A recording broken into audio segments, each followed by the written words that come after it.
This isn't your typical marketing software ad because HubSpot ain't typical. It's marketing made easy. Turn one piece of content into assets for every channel, convert leads in no time, and get a crystal clear view of your campaign performance. HubSpot can do all that and get you results fast, like double your leads in 12 months fast. Yeah. See, told you this wasn't your typical software ad. Visit HubSpot.com/marketers to get started for free. Good morning, everybody. Today is Tuesday, February 18th. I'm Jon Weigell here with Martina Bretous and Matt Village, and this is the Hustle Daily Show.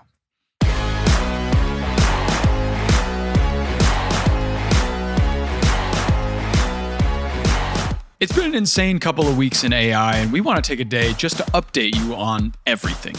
AI infiltrated Superbowl ads, Nvidia teetered at the sight of DeepSeek, and Sam Altman denied an almost $100 billion bid from Elon Musk. So what's the state of AI right now, and how is the market recovering since the DeepSeek announcement? We'll get into all that real soon, but first, let's give you the news in business and tech. Starting us off today, Uber is suing Doordash, alleging it threatened to raise fees or demote restaurants if they partnered with Uber Eats. DoorDash denied these claims, instead blaming Uber Eats' inability to offer merchants, consumers, or couriers as a quality alternative. So they're at each other's throats right now.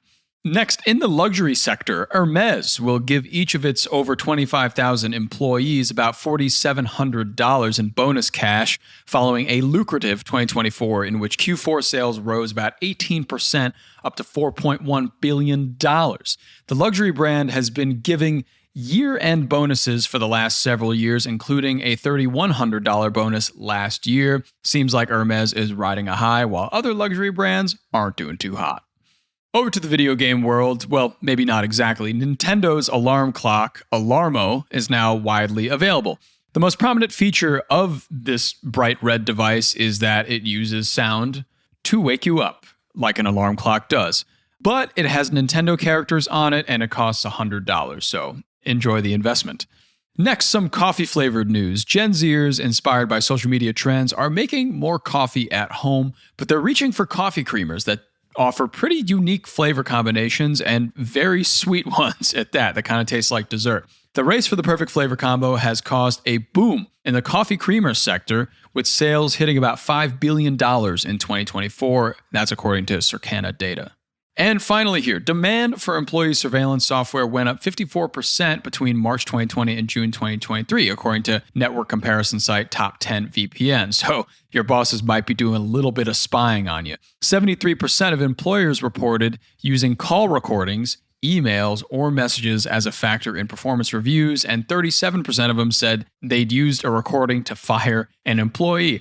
Stay vigilant out there. Take the Netflix off the laptop, maybe.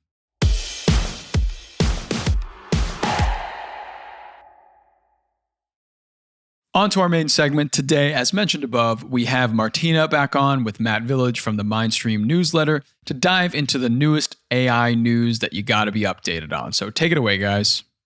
Hi, Matt. Welcome back to the show. Hey, Martina. Thanks for having me. How are you doing?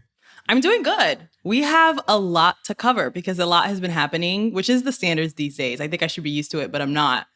The first thing I'm thinking about is the Super Bowl. That just happened. And one thing that stood out to me was the amount of AI ads. We had OpenAI that had its first Super Bowl ad. Google had one showing off Gemini. Salesforce even had Matthew McConaughey in their ad because they were promoting their AI agent. What do you think AI being on full display at the Super Bowl means for its popularity? Yeah, like you say, it's AI absolutely everywhere, which I think is really interesting. I think it shows AI is here to stay. It's kind of reached a kind of more mature stage now where we're seeing it in mainstream marketing. It's kind of the new shiny thing. Everyone wants a piece. But I was wondering, is it just hype or are consumers actually interested? So I was doing some research, and over the holiday period, the British Retail Consortium kind of reported that AI-enabled tech sold really well, which I think shows that consumers are responding to this AI tech. It's not just a kind of hype. And Currys as well, this is a big British electronics retailer. They reported that AI has led to like a surge in laptop sales. So we're definitely seeing that hype is translating into sales at the consumer end as well. We're kind of seeing the evolution of AI in terms of adoption. Everybody asking, what is AI, right? I'm sure the Google search for that went up astronomically. Now we're moving into the phase of how can I incorporate AI into my day-to-day in small ways. We're seeing businesses talk about it, employees talking about it, consumers talking about it. It's on the iPhone now. So it's pretty interesting to see. I'm interested about that correlation between AI and laptops, but that kind of speaks to what you're talking about. We're seeing it become way more popular. Yeah, AI is becoming mainstream. People are starting to use it in their day-to-day jobs. People are going out and buying tech just because it's AI enabled. So I think that it definitely highlights the trend. Now, I want to zoom in on OpenAI for a second because there's a few things happening with them that I want to talk about. The first is the Elon Musk of it all. So Elon Musk has obviously this competitor AI product, which is called Grok, which lives on X. And they made an offer to buy OpenAI. Sam Altman was like, no, thanks, but we'll buy X for you if you want. We'll buy it from you. It seems like there's this weird feud happening between them. And I know they have some history. Can you break this all down for us? Yeah, we love it, don't we? It's like billionaires feuding online. We all love to see it. Yeah, so Musk and Altman have this kind of ongoing feud. Elon Musk helped found OpenAI when it was a non-profit, and then he left pretty shortly after. And I think there's some bitterness between the two. So he bid, it wasn't himself personally, he was leading a group of investors, which is important to note. They bid 98 billion, but OpenAI's latest fundraiser valued them at 300 billion. So it was a very low ball offer, leading people to say, Elon's just kind of trolling, this is just part of the feud. But there is an interesting side to this because OpenAI are currently undergoing a transition from a non-profit to a for-profit. And as part of that transition, they have to fairly compensate the non-profit arm. And essentially what Musk's bid has done is maybe put a bit of a spanner in the works because now they'll have to take that into account and they might find they have to pay out a lot more than they wanted to the non-profit branch. So it's kind of like next level trolling and it might end up costing them billions. So on the surface, Altman's all smiles, but deep down, he's probably pretty annoyed by it all. Whoa, I didn't know about that component. That's really interesting. So it's like deep level trolling that's happening on a financial level. Yes, trolling worth billions. Interesting. Okay. It's a game we can't play right now, but maybe one day we'll be able to play that. Absolutely. So on the product side, OpenAI launched a deep research tool for advanced and complex deep dives. What's your take on it? What is the use case for a product like this? Yeah, so Deep Research is a new tool built into ChatGPT. And I think they maybe pushed this out the door a little bit as a kind of response to DeepSeek. But it's a really powerful little tool. So it's far more than a kind of pre-baked prompt or a GPT. You kind of assign it a research task and it will actually spend up to 30 minutes kind of scanning and synthesizing data from across the web. So you can imagine, you type in your prompts and ChatGPT is working for 30 minutes in the background, getting all this data. And essentially the idea is what would take human researchers days can now be done in minutes. And, it's not just like a prompt wrapper or a gimmick. It's incredibly compute intensive. So currently they're limiting it to 50 queries a month and only for pro users. So like plus users, enterprise users, we still don't have access. So hopefully soon this thing can generate an entire report for you, which I think is amazing. Wow. Yeah, that's really interesting. So it's really not for surface level searches. It's for real complex dives that maybe scientists, researchers might want to do. Not really for everyday use. Yeah, absolutely. Like you said, scientists, marketers, I think it's going to be really powerful for market research in particular. That's really interesting. So let's talk about another AI company that's been in the news a lot, Nvidia.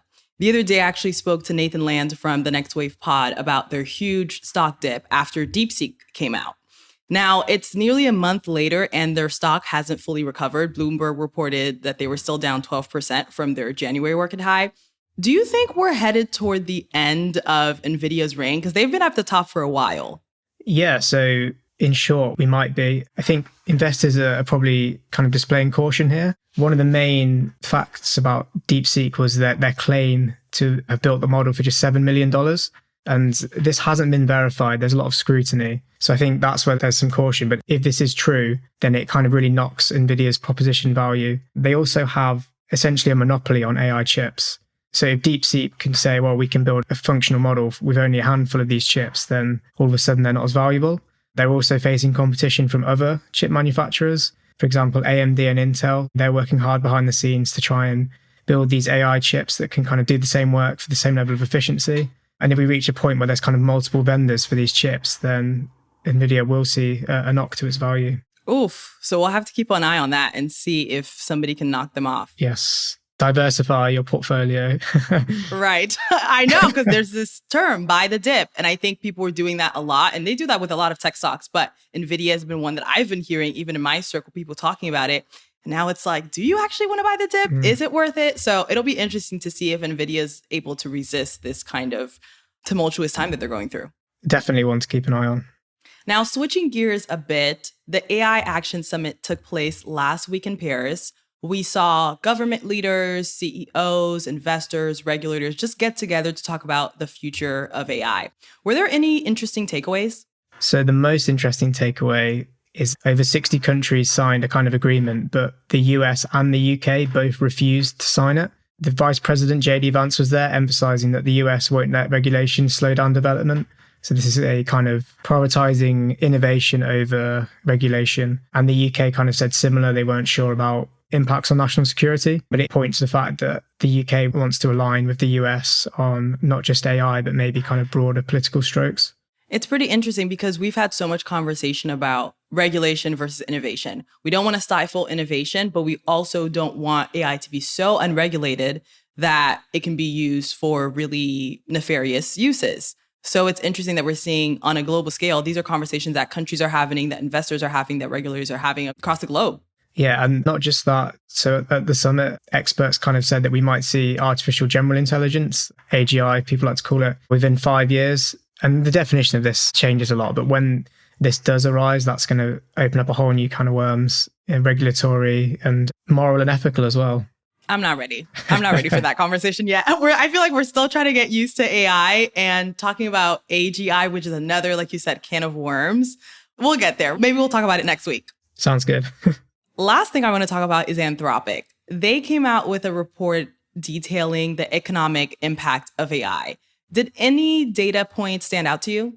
Yeah, so just one kind of little highlight, which I think is definitely worth taking in, is so 36% of occupations are using AI for 25% of their tasks, but only 4% are using AI for 75+% of their tasks. So this suggests that AI is being used to augment rather than replace jobs. So the kind of fear that AI is going to replace your job, or what we're actually seeing is it's enhancing jobs, not taking them. I think that makes sense. I think that's something that you and I have talked about. And there, of course, was always this fear that, hey, is AI going to replace my job? But in our use cases, using AI ourselves, we've seen that a lot of the time, AI is being used to augment your work, to support your work as an assistant, more so than taking over your work. So this data just supports that. Absolutely, yeah.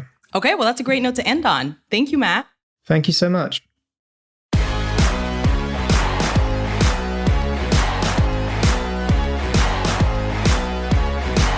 All right, that'll do it for us today. Thanks, everybody, for tuning into the Hustle Daily Show. We're a proud part of the HubSpot Podcast Network. Our editor today is Robert Hartwig, and our executive producer is Darren Clark. We've got a ton more tech and business coverage in our newsletter. If you're not subscribed, though, get yourself signed up at thehustle.co/email and follow us on Instagram at thehustledaily. We'll see you tomorrow.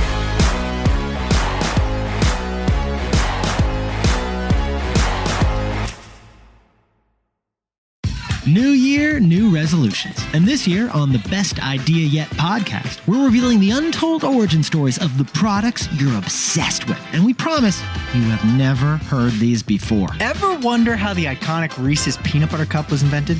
Because it was by accident. H.B. Reese, a former frog salesman, true story, stumbled upon the idea after accidentally burning a batch of peanuts. Classic. Proving that sometimes our best ideas arise from what seem like our biggest mistakes. And Jack, did you know there's a scientific explanation why humans crave that surprising combo of peanut butter and chocolate? I didn't, but it sounds delicious. It is delicious. So, if you're looking to get inspired and creative this year, tune in to the Best Idea Yet. You can find us on the Wondery app or wherever you get your podcasts. And if you're looking for more podcasts to help you start this year off right, check out New Year, New Mindset on the Wondery app. Who knows? Your next great idea could be an accident that you burned. This is Nick. And this is Jack. And we'll see you on the Best Idea Yet.